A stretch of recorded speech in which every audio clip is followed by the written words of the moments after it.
24 लाख बच्चों का भविष्य धूमिल हो रहा है, उस पर पानी फेर दिया गया है इस परीक्षा के माध्यम से।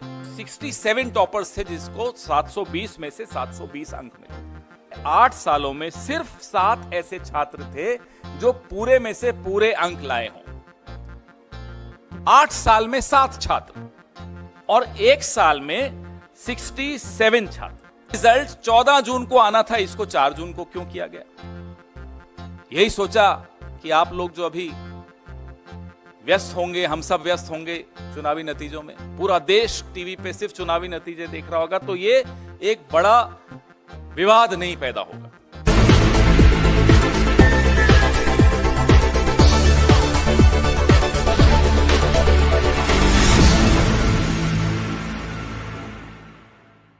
अक्सर हम लोग मानते भी हैं, जानते भी हैं कि डॉक्टर भगवान का दूसरा रूप होता है और एक स्वस्थ देश, एक स्वस्थ समाज, एक स्वस्थ परिवार, एक स्वस्थ व्यक्ति डॉक्टर ही बनाते हैं। लेकिन अगर उस डॉक्टर को बनाने की प्रक्रिया अस्वस्थ हो जाए तो वो डॉक्टर कैसे एक स्वस्थ नागरिक को बनाएगा?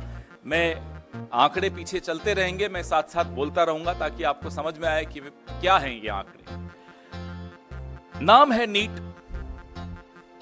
कहीं से भी रिजल्ट देखने के बाद क्या आपको लगता है कि ये प्रक्रिया नीट है? ये प्रक्रिया साफ है, स्वस्थ है, स्वच्छ है? बिल्कुल नहीं लगता। अगर ये आप आंकड़े देखेंगे, 24 लाख बच्चों का भविष्य धूमिल हो रहा है, उस पर पानी फेर दिया गया है इस परीक्षा के माध्यम से। पहले क्या हुआ? तारीख बढ़ाते रहे, बार बार तारीख बढ़ा रहे थे और फिर पूरे सिस्टम की पोल 4 जून को खुल गई। 4 जून पर भी फिर आएंगे, पहले चर्चा इस पर कर लें। पूरे के पूरे 720 आउट ऑफ 720 आउट ऑफ 720, आप पीछे आपके सामने स्क्रीन पे जो आंकड़ा दिख रहा है वो देखिए। इसको 67 टॉपर्स थे जिसको 720 में से 720 अंक मिले इस साल। पिछले साल कितने थे? उसके पिछले साल कितने थे? ये तमाम आंकड़े ये विनीत जी ने हमारे रिसर्च करके मुझे दिया। तो ये बड़ी अच्छी रिसर्च इन्होंने की, ये आपको सारे आंकड़े इसमें दिखेंगे। पिछले 8 सालों में, चलिए पिछले साल का तो छोड़िए, पिछले 8 सालों में सिर्फ 7 ऐसे छात्र थे जो पूरे में से पूरे अंक लाए हों। 8 साल में 7 छात्र और 1 साल में 67 छात्र। ये अपने आप में चौंका देने वाला आंकड़ा है। शिक्षा मंत्री जी कोई जवाब नहीं। ये एक्स्ट्रा 2AB कहां से आया? प्रधानमंत्री की भाषा में अगर पूछें तो ये 2AB आया कहां से एक्स्ट्रा? उनको बड़ा शौक है इस तरह के इक्वेशन देने का। जयराम जी होते तो बड़ा मुस्कुराते इस बात को सुनकर, उनको भी बड़ा प्रिय लगता है ये उदाहरण। अब ये परीक्षा पे चर्चा से प्रेरणा मिली बच्चों को, ये तो हम मान नहीं सकते। परीक्षा पे चर्चा से हम में से किसी को कभी मिली है प्रेरणा प्रधानमंत्री से? लेकिन फिर घोटाला हुआ। ये कैसे साबित हुआ? बिहार में पुलिस ने पकड़ा, कई ऐसे लोगों को पकड़ा, आज वो हिरासत में हैं, जिन्होंने टेलीग्राम चैनल्स पे नीट के पेपर लीक किए थे। इसकी जांच में आगे क्या हुआ ये हमें नहीं मालूम। 13 आरोपी वहां गिरफ्तार हुए। वैसे ही गोधरा, गुजरात, बिहार भी का एक उदाहरण दे रहा हूं मैं आपको, अब गुजरात का भी उदाहरण दे रहा हूं। गोधरा में भी कोचिंग सेंटर्स के साथ मिलकर, एक पर्टिकुलर कोचिंग सेंटर था, उसके साथ मिलकर कैसे ये लीक हुआ। तो ये बिहार और गुजरात, ये एनडीए का गठबंधन क्या नीट डिजास्टर अलायंस हो गया है? एक उदाहरण बिहार से है, दूसरा उदाहरण गोधरा से है, प्रधानमंत्री जी की कर्मभूमि से है। सोचिए, इतना बड़ा घोटाला। कल माननीय सर्वोच्च न्यायालय ने सुनवाई की। एनटीए जो कि ये परीक्षा करवाता है, उसने लीपापोती की पूरी कोशिश की। क्या कहा? उन्होंने कहा कि जो 1563 बच्चों को टाइम लॉस की वजह से ग्रेस मार्क्स दिए और एक माननीय सर्वोच्च न्यायालय की जजमेंट को कोट किया कि साहब इस जजमेंट में यह कहा है कि अगर बच्चों को टाइम लॉस होता है तो वो कैलकुलेट करके इन्हें ग्रेस मार्क्स दिया।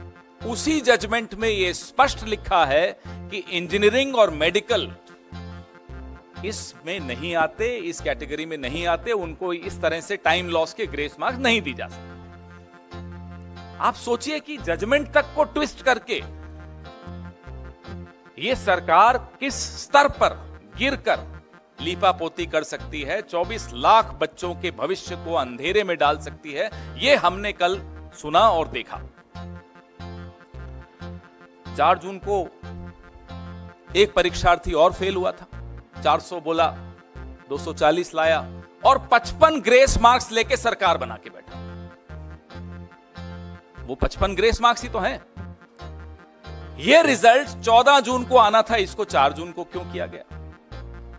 यही सोचा कि आप लोग जो अभी व्यस्त होंगे, हम सब व्यस्त होंगे चुनावी नतीजों में, पूरा देश टीवी पे सिर्फ चुनावी नतीजे देख रहा होगा, तो ये एक बड़ा विवाद नहीं पैदा होगा, इसलिए 14 जून को 4 जून पे ले आया गया। ये तमाम सवाल हैं जिसके जवाब नहीं मिले हैं।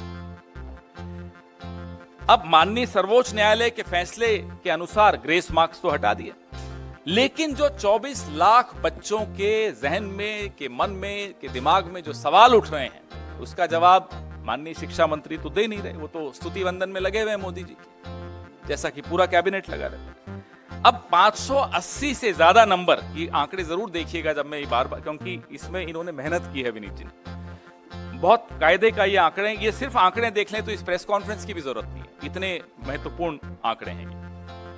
580 से ज्यादा मार्क्स लेने वाले छात्रों के जो एग्जामिनेशन सेंटर हैं, हम ये मांग करते हैं कि उन एग्जामिनेशन सेंटर्स के साथ उनके नाम जारी किए जाएं, वो बहुत आवश्यक है। दूसरी हमारी मांग यह है कि जो 12वीं के बोर्ड के मार्क्स का मिलान नीट के टॉपर्स के साथ किया जाए, क्योंकि ये सूचना है कि कुछ ऐसे छात्र हैं जिन्होंने 12वीं भी संघर्ष करके पास की, कोई ज्यादा अच्छे नंबर नहीं लाए, लेकिन नीट में टॉपर हो गए। हम नहीं कह रहे नहीं हो सकते, ऐसे लोग आगे चल के शिक्षा मंत्री और प्रधानमंत्री भी बन सकते हैं, इसमें कोई हमें उसमें नहीं है, लेकिन नीट में इतने मार्क्स ले जाएं, थोड़ी गड़बड़ की आशंका वहां 24 लाख बच्चों के मन में है, तो इसका जवाब भी देना होगा। जिस एग्जाम सेंटर पर औसत से ज्यादा हाई मार्क्स वाले परीक्षार्थी हैं, उनकी वीडियो रिकॉर्डिंग भी जारी की जाए ताकि पता चल सके कि ये एक्स्ट्रा मार्क्स ग्रेस से मिले हैं, डिसग्रेस से मिले हैं, कैसे मिले हैं ये मार्क्स। तो इसकी वीडियो रिकॉर्डिंग भी सामने आए, थोड़ा आवाज प्लीज, इसकी वीडियो रिकॉर्डिंग भी सामने आनी चाहिए। अब इसमें कुछ और महत्वपूर्ण बिंदु, एक सबसे ज्यादा यह है जो इन्होंने ही मुझे सुबह बताया कि एक विंडो खोली गई 2 दिन की, उसमें बच्चों ने ऑप्शन दी कि नहीं मुझे ये नहीं, ये सेंटर चाहिए। बिहार का एक बच्चा गुजरात के सेंटर में एग्जाम देने जाए, वो भी उस विंडो का फायदा उठाते हुए बोले नहीं मुझे ये नहीं, बिहार का सेंटर नहीं चाहिए, गुजरात का सेंटर चाहिए, 1500 किलोमीटर दूर का सेंटर चाहिए। ऐसे कई उदाहरण हैं। हम ये भी मांग करते हैं कि उन तमाम बच्चों की सूची भी सार्वजनिक की जाए जिन्होंने इस विंडो का लाभ उठाते हुए अपने सेंटर्स बदले, और ऐसे बच्चों की भी सूची सामने लाई जाए जो हैं राजस्थान के और जा रहे हैं केरला, उदाहरण दे रहा हूं, एग्जाम देने इतना दूर जा रहे हैं, ना उनके कोचिंग सेंटर के पास है वो सेंटर एग्जाम का, न उनका जहां वो रहते हैं वहां के पास है, तो इतना दूर जाने की क्या आवश्यकता पड़ी। तो कई चीजें निकल कर आएंगी अगर इसका जवाब हमको मिलेगा तो। एक दुर्भाग्य यह भी है कि रेल मंत्री हो, शिक्षा मंत्री हो, गृह मंत्री हो और भगवान के अवतार खुद हो प्रधानमंत्री, कोई अकाउंटेबिलिटी नहीं लेना चाहता। जवाबदेही का जो एक संस्कृति थी इस देश में, वो लाल बहादुर शास्त्री जी की हो, वो माधवराव जी सिंधिया की हो, वो संस्कृति अब आपको बिल्कुल नहीं दिखती। चलिए इस्तीफा आप नहीं दे रहे, यूपीए के शासनकाल में सिर्फ आरोप लगते थे, बाद में झूठे भी साबित हो गए।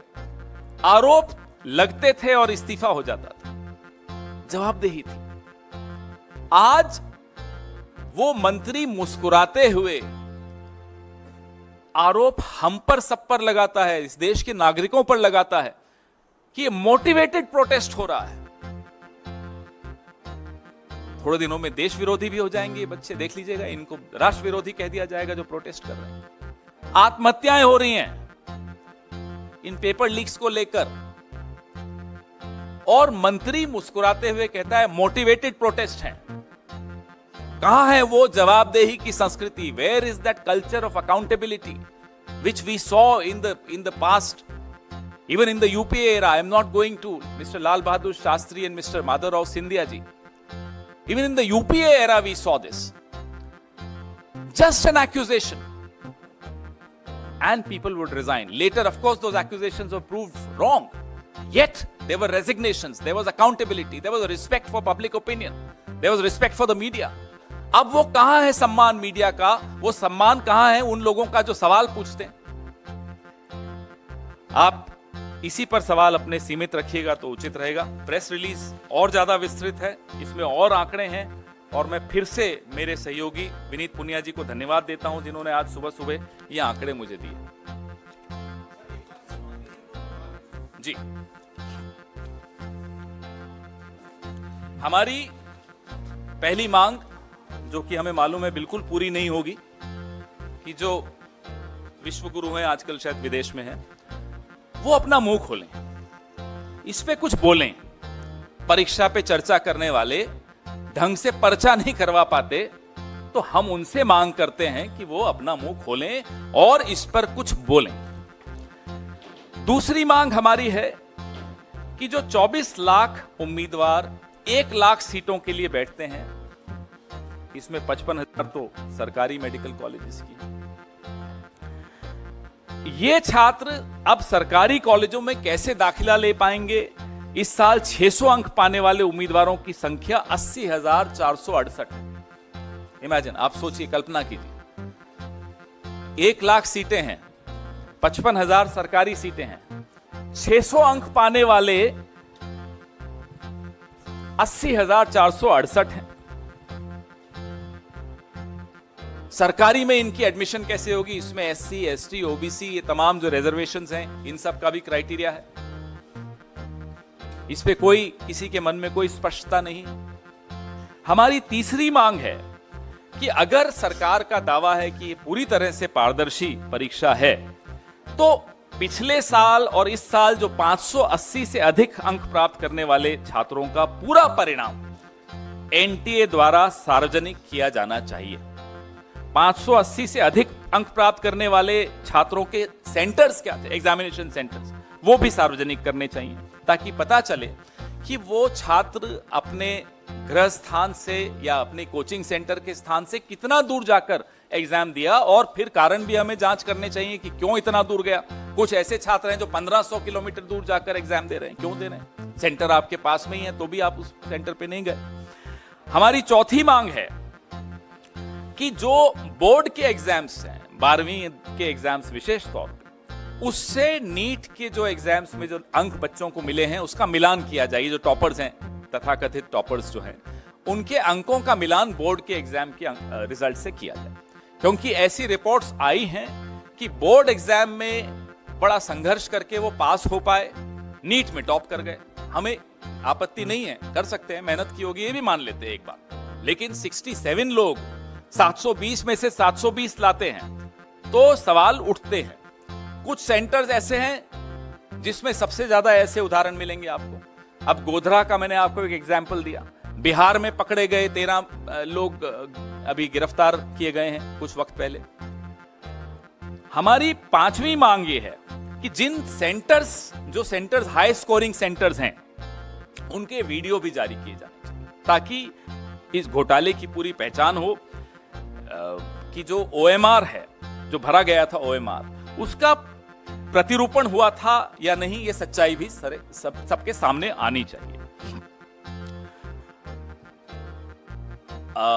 एक जो हमने मांग बार बार दोहराई है, फिर से दोहरा रहे हैं कि जैसे इलेक्टोरल बॉन्ड्स थे, जब वो सार्वजनिक हुए तो सबको कई सवालों के जवाब मिले। अभी कुछ सवाल बाकी हैं हम सबके दिमाग में, लेकिन फिर भी काफी सवालों के जवाब मिले। फिर एक लिस्ट आई कि ईडी सीबीआई ने कैसे रेड डाली और वहां फिर इलेक्टोरल बॉन्ड्स के माध्यम से चंदा गया। ऐसे ही ये तमाम जो हम जानकारियां कह रहे हैं, मांग कर रहे हैं कि सार्वजनिक पटल पे रखी जाएं, ये रखनी चाहिए ताकि लोगों के मन में 24 लाख कोई छोटा आंकड़ा नहीं होता। 24 लाख बच्चों का भविष्य इसमें जुड़ा हुआ है। देश की स्वास्थ्य व्यवस्था का भविष्य इससे जुड़ा हुआ है। अगर देश की स्वास्थ्य व्यवस्था ही स्वस्थ नहीं होगी, उसकी प्रक्रिया स्वस्थ नहीं होगी, तो हम इस देश को अच्छा स्वास्थ्य कैसे दे पाएंगे।